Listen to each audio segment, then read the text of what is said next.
And counter is divided into two parts. One is a synchronous type of counter, and another one is a asynchronous type of counter. In synchronous type of counter, you have to provide some clock pulses, and in asynchronous type of counter, there is no clock pulse needed. Only one clock pulse you have to provide to the first counter.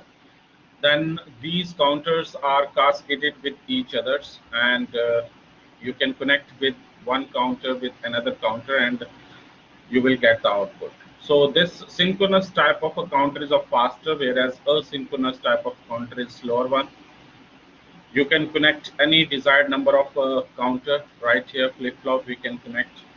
We can connect only fixed number of flip flops right here. So this circuit is very much complex, and this circuit is very much simple. Okay. So you have seen that anything which is counting from 0 to 9, that is called as up counter. Anything that is count from 9 to 0, that is called down counter. Okay. So this application for counter is that we can use this counter in industry to count different products. Okay. So conveyor belt is used. Over that conveyor belt, we have to place some sensor, and with the help of that sensor, you can count the number of products which is manufactured by the industry. Okay. So we have seen the serial counter right here. This is a mod 2 type of a counter, and you have to calculate the frequency for this counter. So the frequency can be calculated by this f divided by n. N is the number of mods. Okay. Uh, this is the current topic which we will discuss today. Uh, this is called asynchronous type of a ripple counter, or we can call this particular counter as up counter, or we can call this counter as a down counter also. Okay. It is the formation of different flip-flops that are cascaded with each other. So as you can see right here, this is a binary type of a counter. But is binary type of counter? So 2 raised to power n, okay, that is represented like this. Okay, so this 2 raised to power n is the number of flip-flop right here. So if you have a 3 number of flip-flops, so what is the possible states? Binary type of a counter. Right here we have 3 flip-flop, and you can represent 2 raised to power n as a mod. So possible states are 8. Okay, so this number of states are 8. Okay, so these flip-flops are toggled, or toggled mode flip-flop, and we can use JK flip-flop, or you can use a T type of flip-flop to make this ripple counter. So right here we have used the JK flip-flop. You know very well this J and K, these are the two input right here, and you have to provide first clock pulse to start this particular flip-flop. Okay, when you provide the clock pulse, this particular flip-flop will start, and it give you the output. That output, okay, that output Q0, that output is connected to the input of the next flip-flop. Okay, and we are using this trigger right here. So let's suppose that you are using this negative edge trigger right here. So whenever your signal will change from one position to zero position, then this Q1 flip-flop will change its state. Okay, then its next flip-flop will change the state, and then this output of first flip-flop is provided as an input to the next flip-flop. Again, we are using the negative edge trigger signal. So what is negative trigger signal?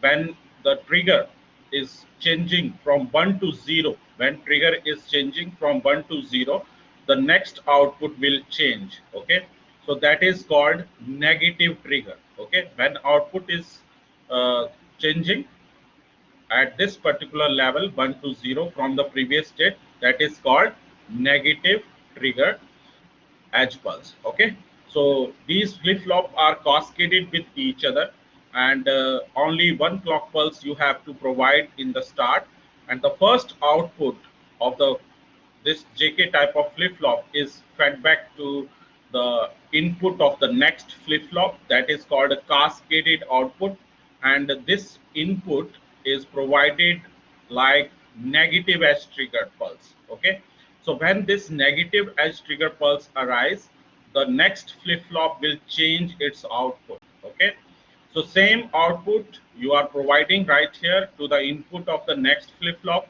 Again, this negative trigger is changing, then this next flip-flop will change its output state. Okay, so let's consider the truth table of this particular JK type of flip-flop. We are using the three flip-flops, so that's why we are using Q0, Q1, and Q2. Okay, Q0 is right here, Q1 this flip-flop, and Q2 is this one flip-flop. Okay, so these are three flip-flop.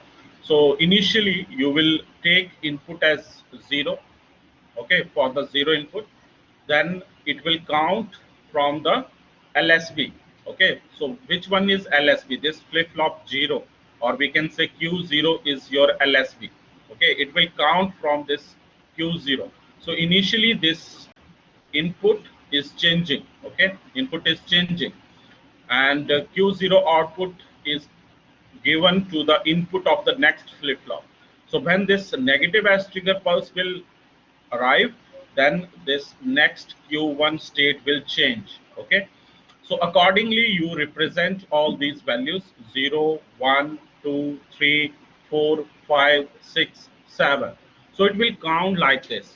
Okay, so how this particular operation is to be had, let's see from here. This is called a 3-bit binary ripple counter. As you can see right here, these three flip-flop are cascaded with each other. Okay, and this Q0 output will change its state when clock pulse will arrive. Okay, so this Q0 output will change the state when this clock pulse will arrive. So this first flip-flop will change its state when clock pulse will arrive. So which is your clock pulse? Negative edge trigger clock pulse. Okay, when this Q1 will change the state, when this output Q0 output, when this output Q0 change from 1 to 0, when this output Q0 will change 1 to 0, then this next flip-flop Q1 will change its state. Okay, when this Q2 will change the state, this is Q2, when this Q2 will change the state, when Q1 input, this is the Q1 input given to this Q2, that will change its state from 1 to 0. Okay, that will change its state from 1 to 0, then this output Q2 will change. Let's understand this complete process with the timing diagram. Okay, let's understand this complete process with the timing diagram. So here you have provided the clock pulse. Okay, this is the input clock pulse you have provided right here. This is the clock pulse. Okay, so this clock pulse is moving right here, and we are providing a negative edge trigger pulse. So what do you mean by negative trigger pulse? When your signal is changing from 1 to 0, that is called a negative edge trigger. Okay, that is called a negative edge trigger. Okay, so you have provided right here negative edge trigger pulse. So this position from 1 to 0 will change at this level. Okay, this is changing from 1 to 0, this is changing from 1 to 0, this is changing from 1 to 0, this is changing 1 to 0, again this is changing 1 to 0. Now this Q0 will change its state when every edge trigger pulse will arrive. Okay, so this is the negative edge trigger pulse. Okay, this is the negative edge trigger pulse. So this Q0 will change its state. Initially it is in the 0 state, it is changing its state right now, it is changing its state right now when this edge trigger pulse will arise, negative edge trigger pulse. Again you can say right here, negative edge trigger pulse arrived, it is changing its state. Again you can see negative trigger pulse arise, it is changing its state. Again negative trigger pulse arise, it's changing its state. Again negative trigger pulse arise, it's changing its state. So quickly give your response. Have you understood the Q0 output, or we can say this is your flip-flop. This Q0 is the first flip-flop output. Have you understood the operation? How your first flip-flop will give you the output? Quickly give your response. Q1. This is the Q1 flip-flop. This one is the Q1 flip-flop. And how this Q1 flip-flop will change the state? When Q0, this Q0 will change its state to 1 to 0. Let's understand this processor now. Okay. That's okay. I have shown you the previous slide that when this Q1 uh, will change its state, when Q0 will change from 1 to 0. Okay. When Q0 will change its state from 1 to 0. You can see right here, this is your Q0. Okay. This is your Q0. Okay. And it is changing its state from 1 to 0 at this point. And at this point, it is changing its state from 1 to 0. Okay. Now, what is the f divided by 2? Why we have divided it by 2? Because it consumed 2t cycle for the frequency of for this Q1. Okay, this is your second flip flop. So this second flip flop will provide you the frequency f divided by 4. Why we have divided by 4? Because it consumes 4t cycles. Lastly, you can see this is your flip-flop number 3, and it has the frequency f divided by 8. So why we have divided it by 8? Because it consumes 8t cycles. So a different takeaway from this particular flip-flop. Initially, we will set all the flip-flop to 0. Okay. Initially, we will set all these flip-flop to 0. Then maximum possible state. Okay, if n is equal to 3, then how many possible states are there? 8 states are there, maximum possible states, and we will count from 0 to 7. Okay, so these are the maximum possible states. So fixed sequence it will follow. So we can create this particular flip-flop arrangement for up counter. Okay, so if input frequency is assumed as f, then output frequency is f divided by 8. Okay, and if the we use a ripple counter, and in that ripple counter n flip-flops are there, then 2 raised to power n possible state should be there. Okay, when we use these n flip-flop, maximum count, how many number of time you can count? 2 raised to power n minus 1. So n here we are using 3, so 8 minus 1, so 7 times. Okay, 0 to 7. Okay, it is called a scalar count. Why we can call it a scalar? Because it gives you scalar value. Scalar value means 2 raised to n is to 1. Okay, so the different disadvantages of this ripple counter. First thing is that the decoding error, okay, is present with the this propagation delay. Okay, propagation delay means when you apply some input, so it will take some time to give the output. Okay, so this propagation delay will present in this flip-flop, and some decoding error will be generated. So this assumption you have to make that this clock time period should be greater than equal to the propagation delay time of the flip-flop. Okay, so when you provide the clock pulse, so these are the clock pulses. Okay, so you have to provide these clock pulses.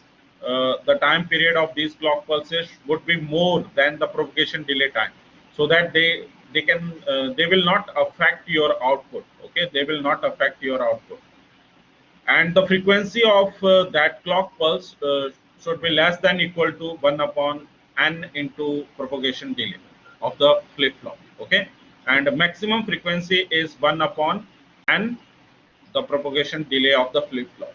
Okay, and to overcome this decoding error, we will use the strobe type of the input. Okay, we will use basic concept. You have to provide the negative edge trigger pulse, and this Q output you have to provide input to the next flip flop. Then you will get a up counter. Clear? When you provide this negative edge trigger pulse and you connect your Q bar, okay, this Q bar output you have to connect as an input to the next flip flop. So when you connect this Q bar in output as an input to the next flip flop, then you will get a down counter. Okay. There is another slight change. Either you have to change these two connections or you have to change these two trigger pulses. When you provide this positive edge trigger pulse, okay, so this clock pulse is positive in this case. So when you provide positive edge trigger pulse and you are connecting Q uh, of the first flip flop output as an input to the next flip flop, you will get a down counter. Okay, and when you connect a positive edge trigger and Q bar output to the next flip flop as an input, you will get up count.